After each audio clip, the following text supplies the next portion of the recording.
சில விஷயங்கள் எவ்ளோ காலமானாலும் சரி அதோட மதிப்பு கொஞ்சம் கூட மாறாது இல்லையா? அது மாதிரி நம்ம முன்னோர்கள் நமக்கு விட்டுட்டு போன சில ஞானங்கள் இருக்கு. இன்னைக்கு அப்படிப்பட்ட ஒரு பழங்கால ஞானத்தை ஒரு சின்ன கதை மூலமா தெரிஞ்சுக்க போறோம். இப்ப இந்த வரிகளை பாருங்க. பாக்குறதுக்கு ரொம்ப எளிமையா இருந்தாலும் இதுக்குள்ள ஒரு பெரிய ஆழமான அர்த்தம் ஒளிஞ்சிருக்கு. ஆனா இத சும்மா வார்த்தையால விளக்குனா முழுசா புரியாது. ஒரு கதை மூலமா இத நாம உணர்ந்து பார்க்கலாம்.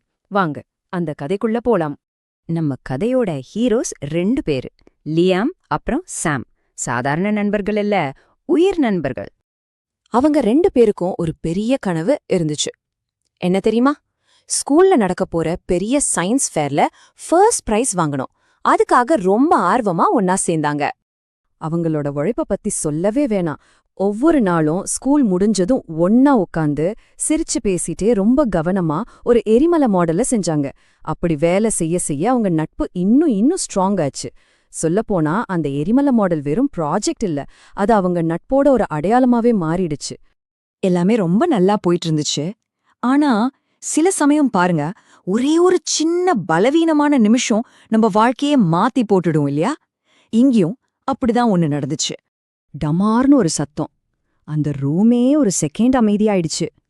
லியாமோட நெஞ்சு ஒரு நிமிஷம் நின்னு போன மாதிரி இருந்துச்சு. பல வாரமா அவங்க போட்ட உழைப்பு ஒரே நொடில கண்ணு முன்னாடியே உடைஞ்சு சிதறிடுச்சு. இங்கதான் ஒரு முக்கியமான விஷயம் நடக்குது. அந்த வரிகள்ல சொன்னாங்கல்ல நெஞ்சம்னு, அதுதான் இது. நம்ம மனசாட்சி. வெளியே யாருக்கு உண்மை தெரியறதுக்கு முன்னாடியே அவன் மனசுக்குள்ள உண்மை என்னன்னு தெரிஞ்சிடுச்சு. தப்பு உன்னோடது தானே அது ரொம்ப தெளிவா அவனுக்கு சொல்லுச்சு. ஆனா அந்த உண்மைய ஒத்துக்கிறதுக்கு அவனுக்கு தைரியம் வரல. தோத்துடுவோமோ, டீச்சர் திட்டுவாங்களோன்னு ஒரு பயம் அவன் மனச முழுசா ஆக்கிரமிச்சுக்குச்சு. இப்போ டீச்சர்ட்ட என்ன பதில் சொல்றது? இந்த கேள்விதான் அவன் மண்டைக்குள்ள ஓடிட்டே இருந்துச்சு. அந்த பயத்துல அவன் மனசாட்சி சொன்னத காதுலயே வாங்கிக்கல.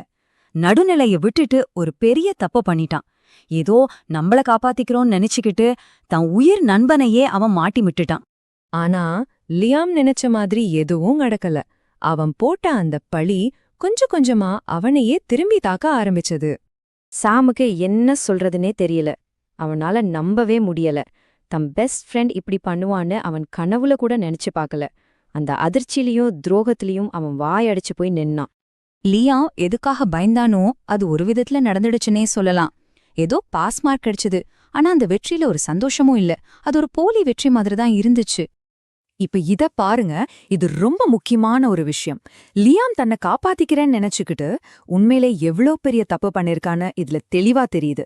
அவன் என்னத்தை காப்பாத்துனான்னு நினைச்சான், ஆனா உண்மையிலே எதெல்லாம் இழந்தான் பாருங்க. சின்ன சின்ன விஷயங்களுக்காக எவ்வளவு பெரிய விலை மதிக்க முடியாத விஷயங்களை அவன் இழந்துட்டான். உண்மையில உடைஞ்சு போனது அந்த சயின்ஸ் ப்ராஜெக்ட் மட்டும் இல்ல, அவங்க நட்பு தான். யோசிச்சு பாருங்க, உடைஞ்ச எரிமலைய கூட ஒருவேளை ஒட்ட வச்சு சரி பண்ணிடலாம். ஆனா உடைஞ்சு போன நம்பிக்கைய அதை எப்படி சரி பண்றது? கடைசியில லியாமுக்கு ஒரு விஷயம் புரிஞ்சுது.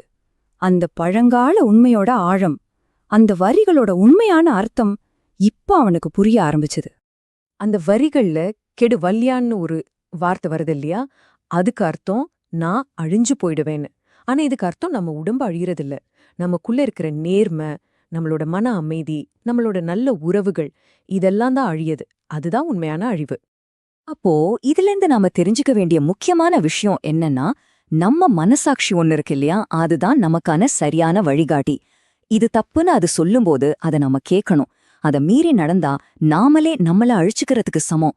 இது ஏதோ பழங்காலத்து உண்மை மட்டும் இல்ல, இந்த நவீன காலத்திலயும் நம்ம எல்லாருக்கும் இது ஒரு முக்கியமான பாடம்.